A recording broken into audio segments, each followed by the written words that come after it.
Coach, thanks for joining me today on this Simple Coach to Coach interview. Appreciate you taking the time and appreciate you being so accommodating with my crazy schedule the last couple days, dealing with a sick dog, sick son, and a crazy end of month job. So appreciate it. Yeah, happy to be here. All right, so if I read this right, you've been the head coach at Cairn? Cairn? Yep. Yep. For what, 12 years?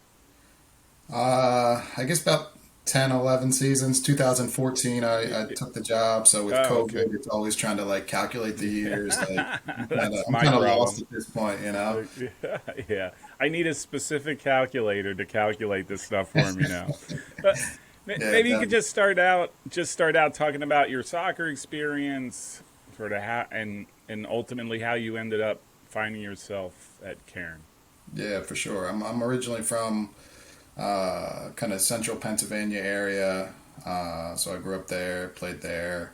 Um, and then I got my start coaching wise at Donegal High School as a way too young coach. I look back now and it's like, man, my players showed me a lot of grace because I had no idea what I didn't know when I was, 21, 22.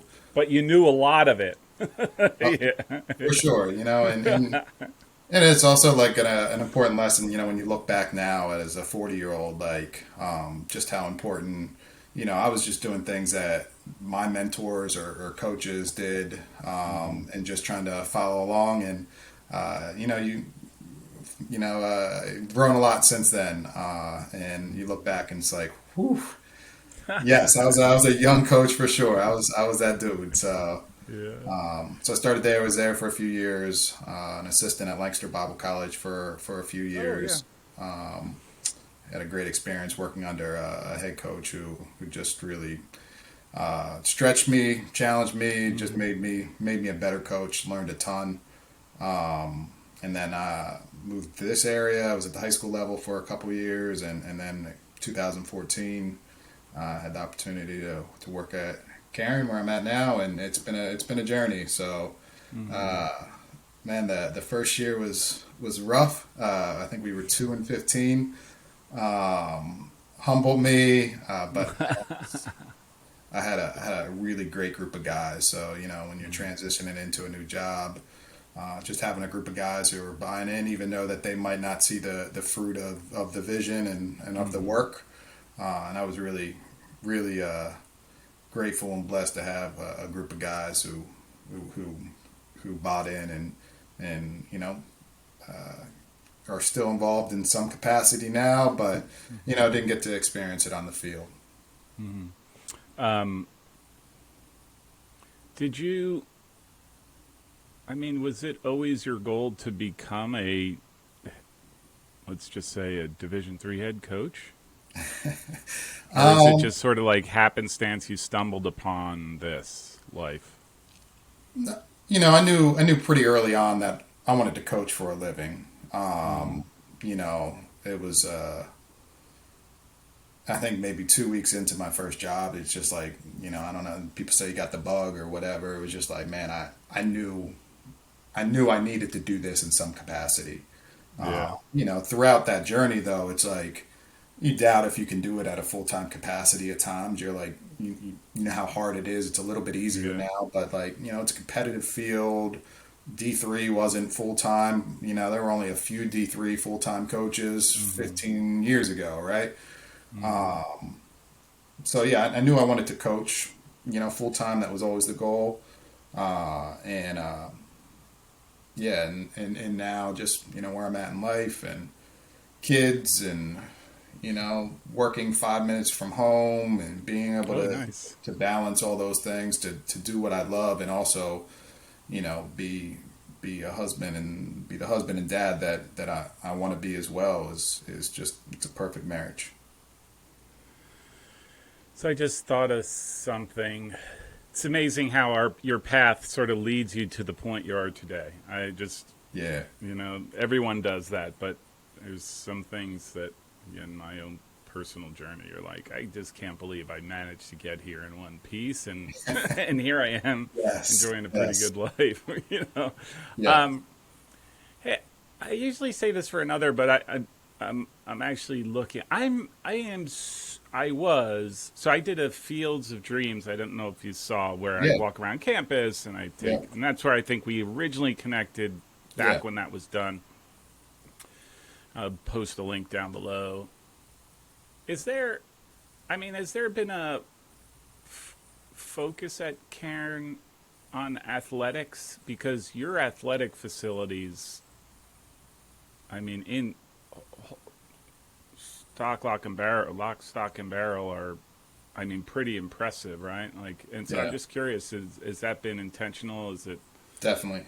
Yeah. Yeah, definitely. You know, the new complex that we were fortunate to have the administration and donors who came up big.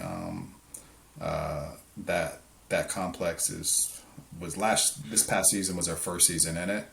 Oh, really? And you know, weight room upgrades and team room upgrades. So yeah, they've there's been a focus on athletics, and that's been great.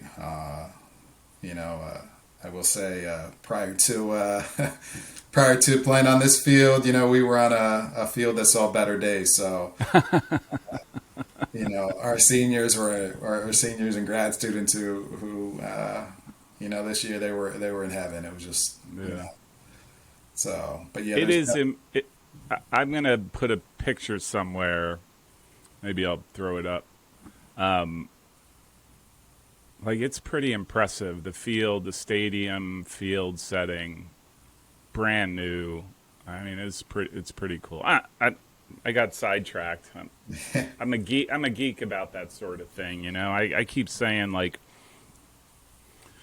you know, there's a lot of ways schools show commitment and what have you, but if they're willing to commit $1-2 million of effort, like whether it's fundraising or whether they put ponying up, like, it says a lot about the importance about that particular program that they have, or programs that they have in mind, right? And I think, yeah. yeah. So, Yeah, definitely, definitely. We're super fortunate, and you know, walking out to the pitch never gets old. You know, like no, I'm just every time I'm out there, I'm like, okay, it's beautiful. It was fun, and I'm don't just mess it up. Don't mess it up. exactly, exactly. Just, this is another question, because you're a, right, like, you're a school of faith, right? Like, Karen's, does that present challenges for you from a recruiting standpoint, or does it in some ways make things easier for you, knowing that if a kid is interested, a kid is very interested in everything the school has to offer, and isn't just like, hey, I'm looking at the soccer field and I'm in, right? Yeah, I mean, it's probably a little bit of both, right? Like the front end of recruiting is harder. Like, you know, we're at every showcase and tournament and whatnot, but it's a lot harder just being at a field of, you know, like the Delco showcase this past weekend, Memorial Day. You know, we're there and looking at guys, but, you know, trying to figure out kids who are a fit just by watching them on the field is nearly impossible. So the kind of legwork you have to do to answer some of those questions to make sure someone's going to fit is can be a little bit more challenging. You know, the back end, kids have a pretty good idea of what we are, what the experience that they're going to have. And oftentimes that's unique from the other schools that they're looking at. So that can be something that is helpful in the recruiting process too.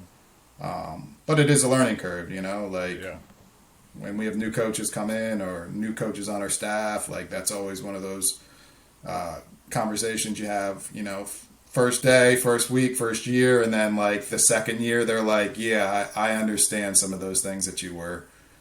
You know, saying about, you know, this phase of the recruiting cycle in a way that's different than they did when they started, you know? Yeah. It, I just haven't watched. And Lancaster Bible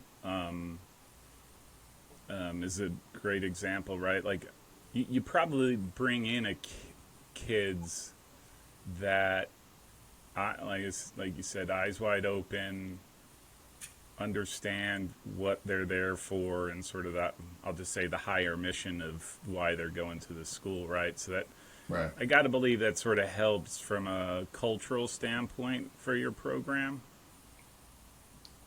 Definitely, definitely. It's a kind of like a pillar in our culture, and we have things that we're looking for that are very unique in the recruiting process from guys, and our program in many ways mirrors what our school stands for as well, right? So, yeah, definitely. I think it's a reason we've had a strong culture, and the whys just kind of aligned in a way that you know recruits in our team can't hide from. Like, it's there. This is what we are, and we've been fortunate. Maybe you could talk a little bit about the Colonial States Athletic Conference, which is the conference that you belong to, and who's in it, and maybe the competitiveness. Or now you moving? It's the United East. Okay. United East and the CSAC are merging this year. Oh, that's right. Yeah. Okay. So, You have no idea, in other words. Yeah, so this year it'll look fairly similar. We'll play our regular season schedule will be our conference schedule will be the same as last year, with the winner of our conference and the United East will play for the berth, that large berth. But in future years, we haven't. We're still waiting to see kind of what schools are going to what conference and all that good stuff, and what it's going to look like. We haven't got that picture yet. So, Rosemont has been a fantastic side the last 2-3 years. John's done, just an unbelievable job with the program, and they've been a huge challenge for us. So they've been sitting at the top of the conference the last 2 years, and you can't say enough good things about what they've done. I think there's quite a few other schools within the conference that are really strong sides, and a lot of new coaches. So that has been a switch for me. You kind of get used to playing guys who for 2-3 years and how they approach the game, and your scouts can sometimes look similar because hey, whether they have this player or that player, their approach is going to be similar. But with a lot of new coaches, that's been has kept me on my toes, just kind of figuring out how guys like to approach the game.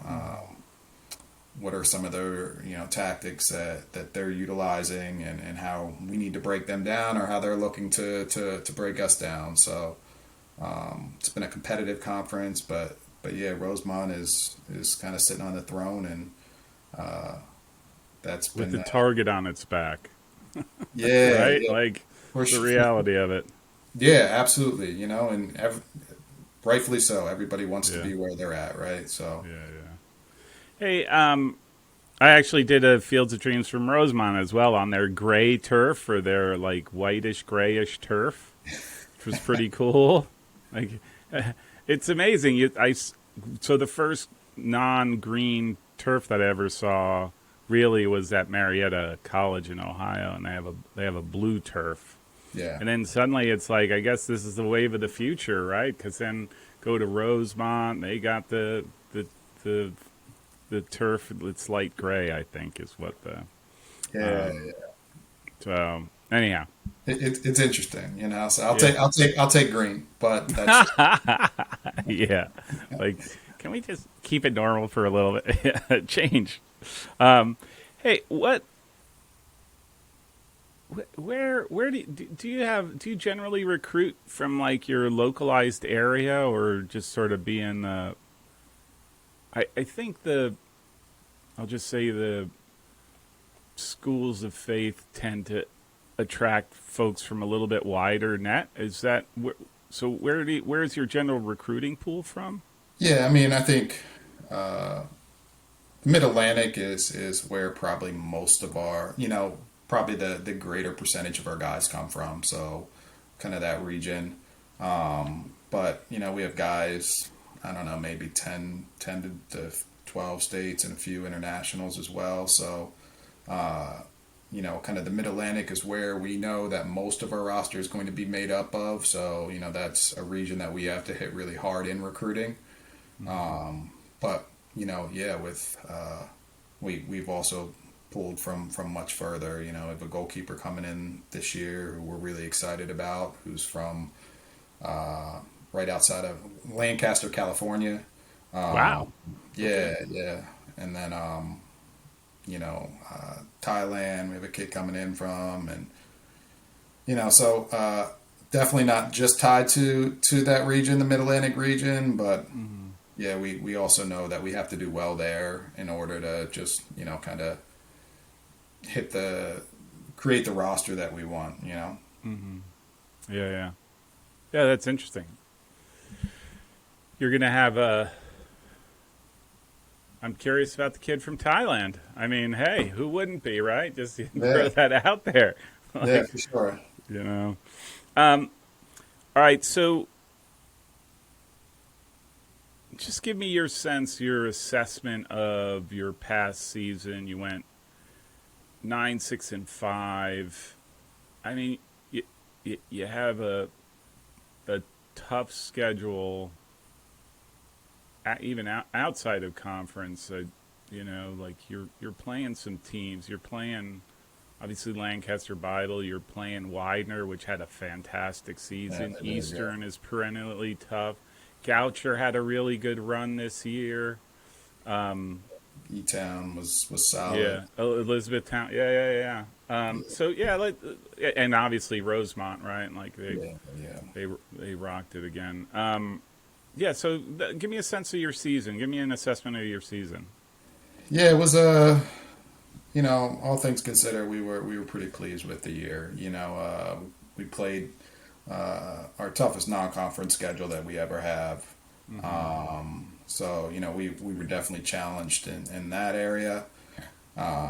We had some pretty big injuries early in the season that like during that stretch of non-conference play that put some younger guys in roles that we weren't necessarily anticipating. That I'm really grateful for now as we go into this year, losing a good class to graduation. But it was we were pleased with the year, but when you go through it, it's up and down. We had some really good results. E-Town was a fantastic result, and then Widener was probably one of the low points of the year for us. We just laid an egg and didn't play well against a really good team. A really good team this year. I don't think people realize how good they actually were.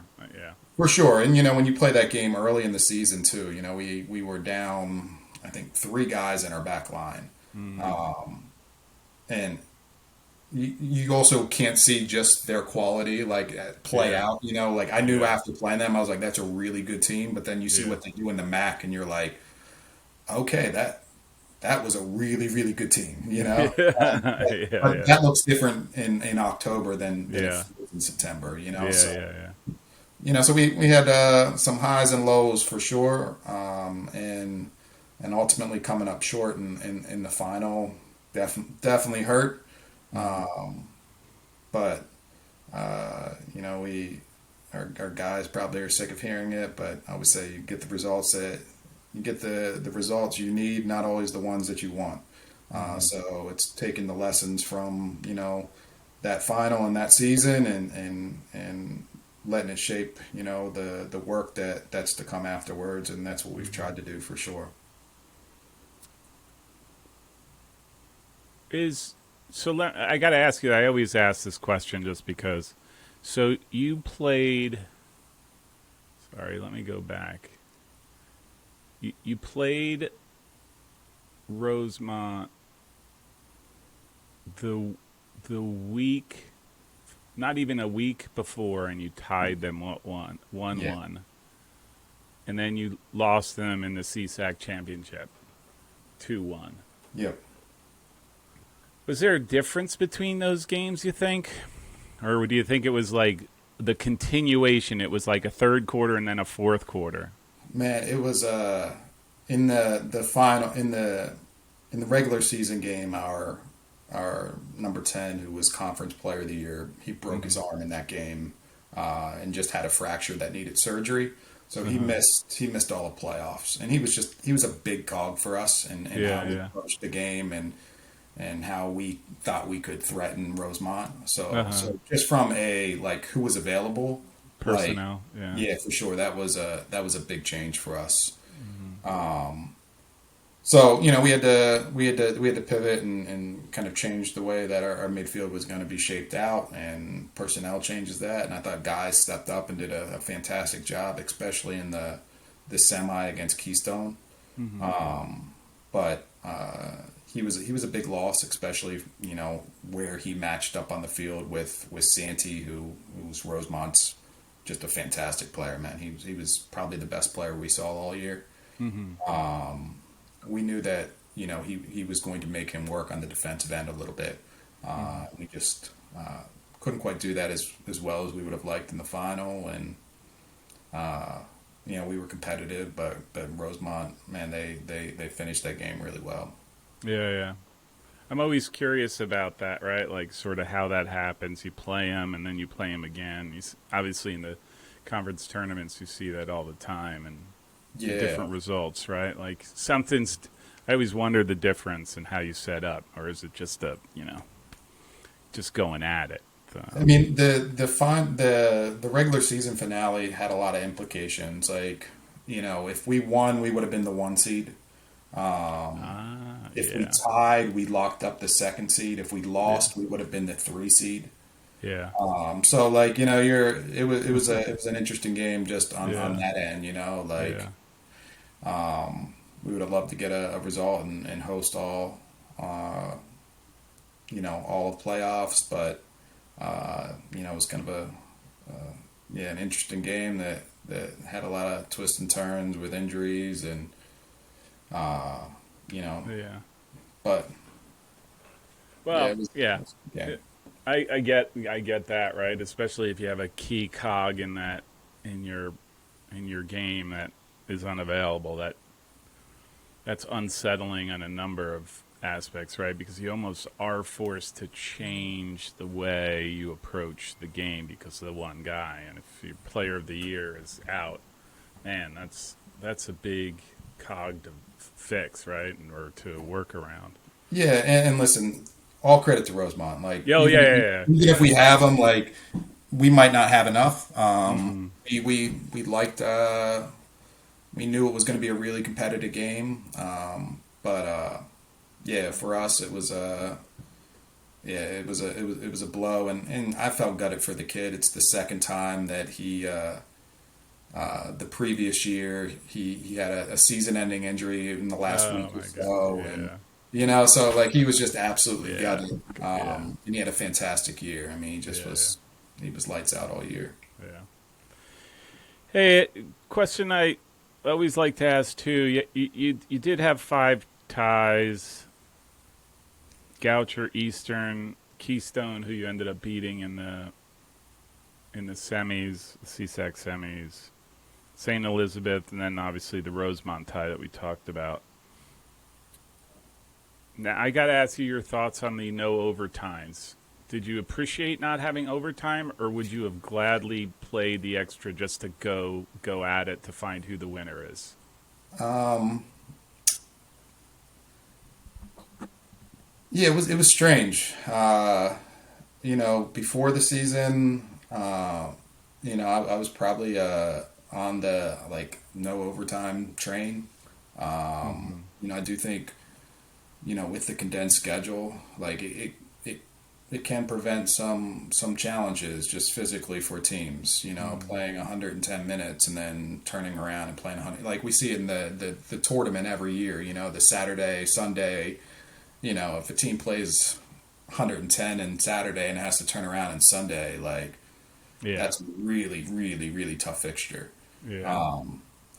But it did feel often incomplete. Like you play a team and the whistle blows and there's so many returners on both sides, the first couple ties that they're like still locked in, ready to go. All amped up, like let's go. Yeah. Exactly. So that was definitely strange. I think the other rule change that was strange was not having golden goal in playoffs as well. Like, I think ultimately it probably does take moments from guys. Like you have returners who guys who graduated who come back. They can remember the golden goal, overtime win that they had against whoever and rushing the field or whatever, right? Like I think those are moments that are important in the college experience for guys, and definitely I would say that my view definitely shifted. When you kind of just look at it from an experience standpoint and what guys aren't getting, like that, I think that probably cheats them of some fun, memorable moments. Yeah. I mean, that's the OTs were always.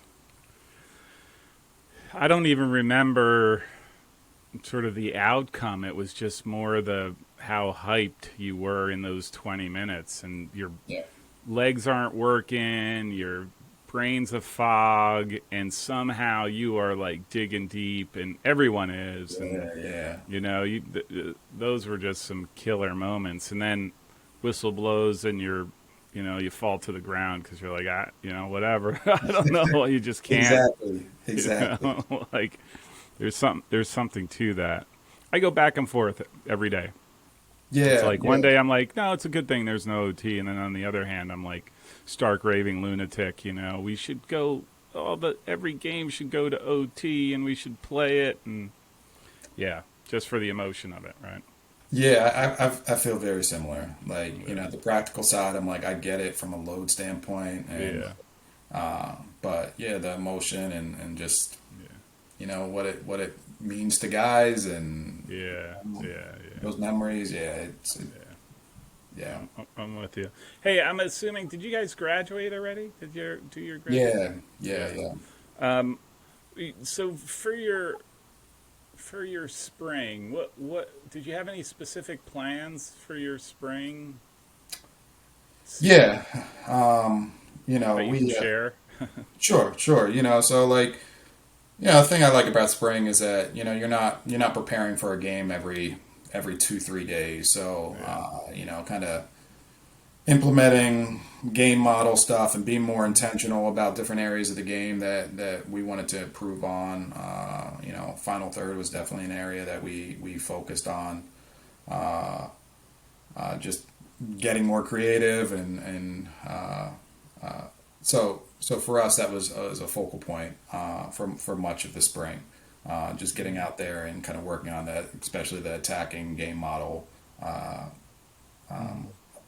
So our approach and just kind of fine tuning it, but not having a game every 2-3 days. Like you're able to kind of like double down and be more intentional and kind of do the things that I think as coaches that we enjoy doing, but don't always have the opportunity to do. Yeah. And when results are obviously a huge part of why we get to keep jobs.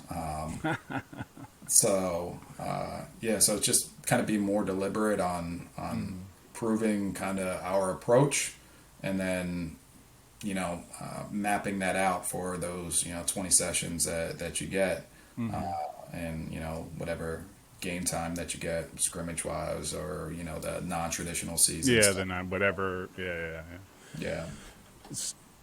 So I'm going to gather you're going to appreciate having an extra week, or however they're defining it now, extra 6 practices. 5 practices. Yeah, yeah, definitely. I think that'll be great. Also, just like having the opportunity to use those practices wherever you want in the spring, I think is helpful as well. Where you're not just kind of that clock Bound. starts that you have. Yeah, yeah, Yeah, especially being in the Mid Atlantic Northeast area, with yeah, snow. Like we didn't have any this year, but yeah. like Next year means a blizzard. You're yeah, like from exactly. November to Exactly, or it's clear, and then all of a sudden April yeah, 1st hits, and you get, yeah, So having some flexibility there, I think, yeah. is good as well. So, Hey, a couple more, then I'll let you get on with your day. But what does your recruiting class look like? And are you done, or are you still on the market or in the market? really excited about the group that we have coming in. We are, what I like to say, 99% done. So if we would go in with this class, we'd be really, really excited. We feel like we landed some guys who are going to compete to play right away, and fill some pretty big voids, or compete to fill some pretty big voids that we lose to graduation. But I'll never say that I'm done. You just Never you, know. yeah. I think you need to leave open. We always leave a roster spot open. Just there's I guess 7-8 years ago, I had a mom of a kid who played 3 years with me call and say, "Hey, my son might want to play soccer," and you're like, why is a mother calling me? Transfer student. You're just kind of like, shaking your head like this. Okay, yeah. Okay, yeah, And great. then a 6'4" center back walks through the door during that visit. So I was like, "Thank you, mom." Yeah, call me Yeah, anytime. yeah, for sure. So like there's just I've done this long enough to know that you just never know who's going to be a really good fit culture Yeah, wise for your program and on the field. And we have our timetable where we like to get the majority of our class done, especially for kind of like traditional undergrad students, yeah, coming out. But with the portal and yeah. just All the craziness. Yeah, yeah, yeah. yeah, like you leave the possibility open if somebody pops up that's a good fit. But yeah, if we didn't land anybody, like we'd be really excited. We really like our class that's coming in, and think they're going to be one of our stronger groups. Yeah. Can I ask you that? How many kids are coming in? So we have, I guess, technically 9 right now. One, he's a returner. He played for us his freshman year. He's Hmm. South Korean. And then he did his mandatory military duty. So he Oh wow. returned. Yeah, so he returned this spring. So we kind of count him as one of Oh, those it's one. 9. Yeah. But he was with us this spring. Okay. We're excited to have him back. Yeah. So And yeah, we have 9. what's your roster size? Yeah, again, this Like is like one of those weird COVID questions. Like, I'm all about weird COVID questions. no, it's like, we had I think last year we were at like Yeah. 36, 37. Hmm. But the previous year we only lost one to graduation. Oh. We had a Yeah. lot of guys just choose to use their graduate year or Yeah. their COVID year. Yeah. So this year we anticipate probably being like 34-ish Uh-huh. in that window, maybe give or take a Give or couple. take 5, 6, 7, 2. Yeah. Yeah, yeah, it's always that fine line, right? Yeah. Like Yeah. Yeah. so. All right, last one. This I don't want you to say anything that gets you on some sort of motivation board at Rosemont or something. But you know, do you have any goals that you could share for the fall? Like, are you already setting your sights there, or is that something that you work on closer to the Um, season? Listen, I think that almost every school in the country, their goal is to win a conference championship, and ours is no different. Like that is the goal. That's been the goal for us for quite some time. We haven't got over the hump yet, but we're eager to attack it. So like every year, like we tell our guys two things. Like one is we want this to be, we want to win a conference championship, play in the NCAA tournament, and have that opportunity. And then two is we want this to be a team that in 10, 15 years, whether you're coaching or you're parenting, that you want to tell your kids or your team about. And that requires just a lot of intentional work about relationships, doing the right thing, being accountable. So it's kind of those two areas, and one without the other, like playing in winning a conference championship, and you don't like the guys that you're playing with, or you're glad it's Yeah, over, like that's yeah. empty, and That's obviously hollow. exactly right. So yeah, so those are our kind of two goals for this coming year, and we know we have a pretty big hill to climb with Rosemont, and then you add in the United East, playing an extra game, with some of the sides that they have over there. Sure, it's probably a bigger challenge, but I'm excited. I know where guys are, and ultimately we gotta get to work when August rolls around. Yeah. You don't you don't you don't get to the peak of a mountain by walking around it, right? Like you got to actually Exactly. you got to do the work. I'm just looking at your schedule for this year. Yeah, there's a See, few teams that probably aren't on there that we've added. yeah, Um, so for whatever reason, but yeah, we're playing an NJAC school definitely is going to be a I might. challenges us. That looks like an interesting one. Ramapo, is that who you're Yeah, yeah, referencing? Yeah, I might. It's in Florham. Interesting. Although I like I said, I'm a big fan of what you got your setup there, and I thought the field was awesome. But then, the baseball, softball, everything going on in that area, you could just tell is. I mean, it's top notch. Like I was like, wow, this is great, goosebumps. I wish my alma mater, Mount Union, if anybody's watching from Mount Union, would make a commitment to doing something like that for our soccer, lacrosse programs. But yeah, football stadium it is for now. yeah. So. All right, Coach. Hey, this was fantastic. I really enjoyed it. Wes. I'm definitely going to get out there. Like I said, it was there's this. I watched you guys on film one game. It's like a recorded game. I can't remember, and it wasn't very long. And I was there was this pull, like it was a interesting way to play. It was just a very orderly side, and I would very much I want to see it live to commit to tell myself that I saw what I saw, like so. I appreciate it. We'd But I love will to. definitely go out there. Thank you very much for joining me today. Wish you all the best and hope you have a great summer. Thank you, thank you. Have a great summer, and hope to see you this fall for sure. Yeah. All right, Coach.